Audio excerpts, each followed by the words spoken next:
अस्सलाम वालेकुम। जैसा कि आप देख रहे हैं कि लेवल हमने सेट कर दिया है ट्राइपॉड पे। इसको बबल करने का तरीका क्या है कि इसको लेवलिंग स्क्रू दिए हुए हैं हमने इनके सरिये।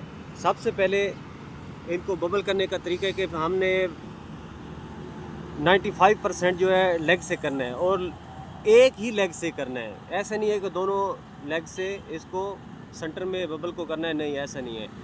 जो भी यूज़ करनी है एक लेग यूज़ करनी है इसको बबल करने के लिए। तकरीबन 95% हम इसको बबल से के साथ करेंगे।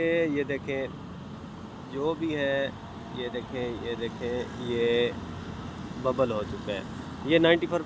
अब मैं स्क्रू लेवलिंग स्क्रू के साथ कर रहा हूँ, इनको बिल्कुल सेंटर कर रहा हूँ। ये देखें बबल चल रहा है। ये देखें ये देखें ये देखें ये देखें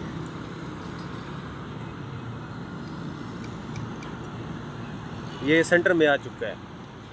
इसको मज़ीद बबल देखने के लिए मैं इसको गिलास में भी देख सकता हूँ, जो इसमें मिरर लगा हुआ है कि कितने परसेंट है। तकरीबन ये 100% अब हो चुका है।